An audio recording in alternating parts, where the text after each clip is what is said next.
So glad to have all of you here. I am obligated to give both a welcome and to recognize a few individuals and dignitaries. So if I can, I'd like to start with perfunctory. First of all, appreciation to both Mayor Bill Courtright and County Commissioner Pat O'Malley for joining us, and they'll be a part of the program in a bit. I want to recognize Katie Frashoni, representing Senator Bob Casey. Katie. So there. Frank Mazza, representing Senator Pat Toomey. Frank, thanks for coming. Bob Durkin, representing Congressman Matt Cartwright. Thank you. Larry West, representing Senator John Blake. Larry. Thank you. And Tom Welby, representing Representative Marty Flynn. Tom, thank you.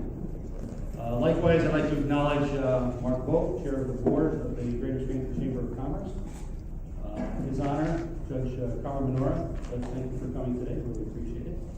And other members of both the Chamber Board and the various different organizations affiliated, not just with the Chamber and our affiliates, but also the city, the county, and other partners that have been so instrumental in making this planning process such a success.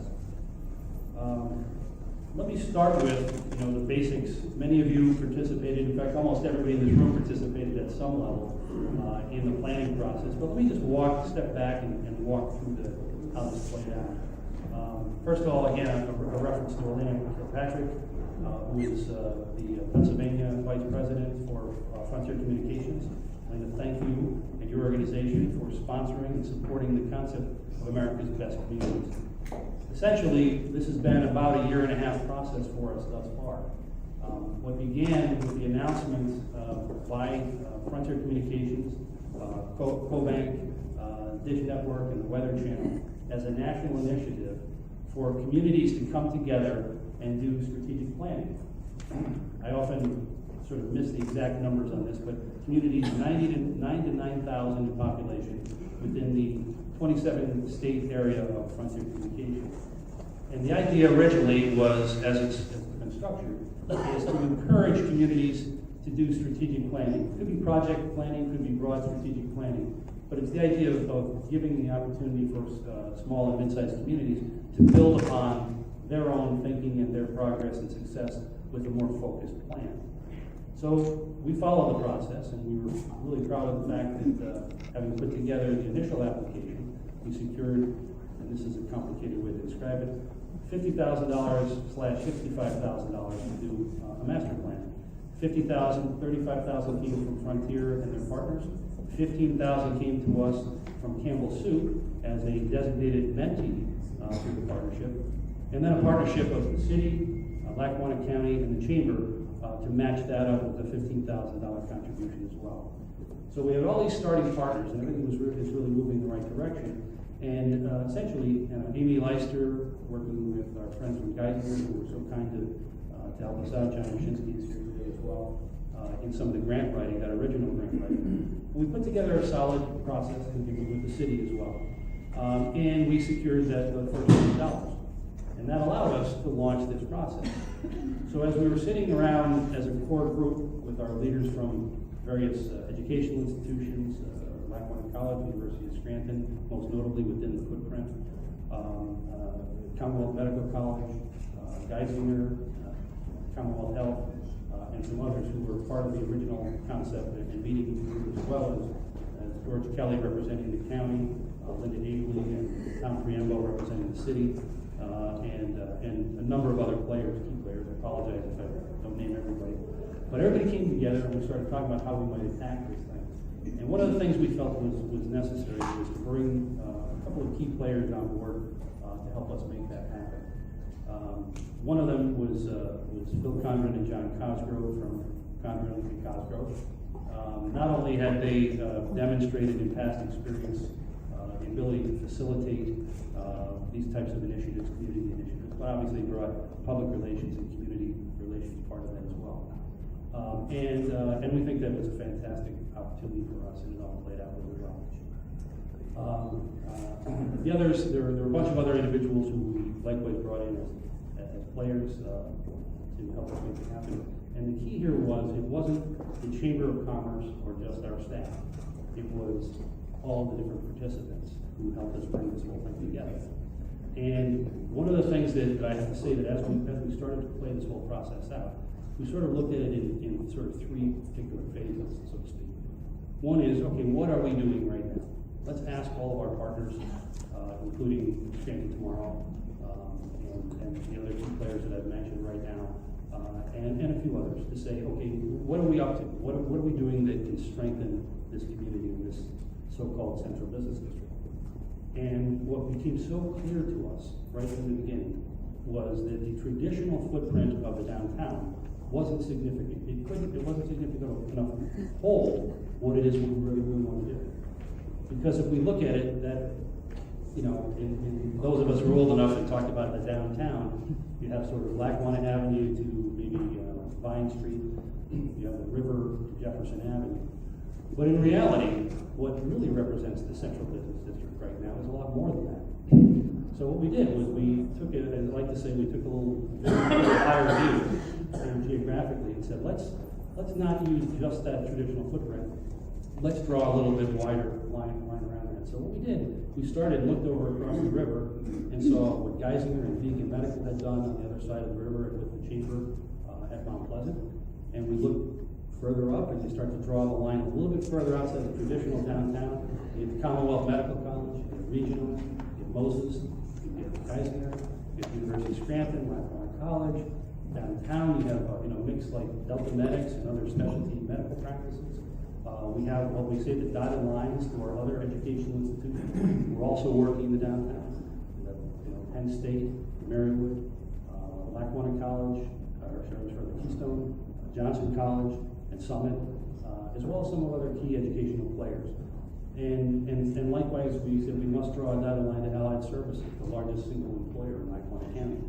So what we had were eds and meds, education and medicine, at such an incredibly high level in institutions all of which are solid, all of which are growing, with great opportunity for us to build upon that and draw that talent and draw that dynamic of an education and medical environment right back into the downtown. And by the way, we were not just doing this on a lark. We did this based on studies that we had gone through. We've looked at national studies, other state information. We saw the pattern of eds and meds. We saw the opportunities. And second on that is we also saw a pattern within the downtown that was already taking place, and that's the residential component. And if you start to look at some of the materials, the national research on this, what it tells us is what we have to do, what we should do under these circumstances, is strengthen this downtown, take advantage of the good things, the important and positive things that are already happening in this downtown, the residential, some of the things that the mayor is going to touch on, that's already been working in the city. Linkages to things like the rail trail program through the Lackawanna Heritage Valley. Kinds of things that young people are interested in. And sort of in the back of our collective minds has always been this whole idea of how do we deal with, the phrase people use brain drain, young people who are leaving our area, who don't recognize opportunities, and hence are not, looking for jobs here. When we know there are jobs here, the organizations I referenced, particularly on the medical and education side, are posting jobs almost every single day. And I guarantee you, if we had, that our folks from Geisinger and Commonwealth Health and others and allies step up here, they would be able to list all the job openings they have right now. So we say, okay, there are jobs available, but we're not keeping the young people. What can we do to set that table? And so when you look at this plan, we ultimately talk about the components of this plan. Some of this stuff, a great deal of this stuff, is about community building. It's not necessarily exclusively economic development, but it's about building this community and strengthening and building upon what we have already. And so we think that that's the kind of stuff, whether it's a healthy lifestyle environment that's being supported by our hospitals, plus the healthy lifestyle through Heritage Valley and the bike and running, the races, the half marathon and the marathon, and all the other stuff, by the way, that anybody, by the way, defy anybody, whoever will say there's nothing going on in Scranton. Because if you come down here every single weekend, there's something going on. And there really is. And a lot of different groups that are represented here are the ones responsible for that. So they should be applauded for that. So the long and short of it, we felt that this plan needed to build upon it, and it will. You'll see that. but it had key other components as well. So we essentially broke this thing down by economic development, community development, and workforce development. All of them with the back of our minds saying, how do we keep the millennials, the Gen Xers, how do we make Scranton and Lackawanna County that much better for young people so they want to be here? We want them filling residential in the downtown. We want them coming down First Fridays and all the programming that Scranton Tomorrow and others put out. We want them to be a part of this community and bring a vibrancy here. Because if we had enough additional bodies down here, those people are going to be able to, hopefully we're going to bring young professionals so they can fill those job openings that some of our healthcare and educational components are looking to fill.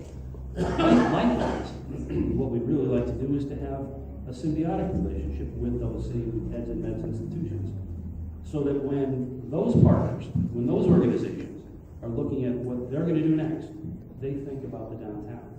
And they think about it in this sort of a broader central business footprint. So it's a real opportunity, maybe a rare one in a sense, to bring together a whole bunch of groups that are already moving in a positive direction, but in a way to sort of get everybody to start thinking about this as theirs. This is not the chamber plan for the central business district. It's not the city's plan, it's not the county's plan, it's our plan. It's all of the organizations represented here. What we're going to see a little bit later on, how exciting that is the number of different organizations we're going to be asking to sign on to this plan. Almost every one of them has had some instrumental input into this process. And so that's where we are sort of standing here today.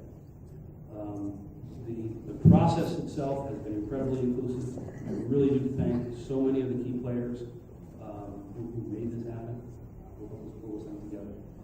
I want to put us in a position moving forward that we say this isn't just a plan that gets printed and put on a shelf, but rather something that's going to be interactive, it's going to be very dynamic.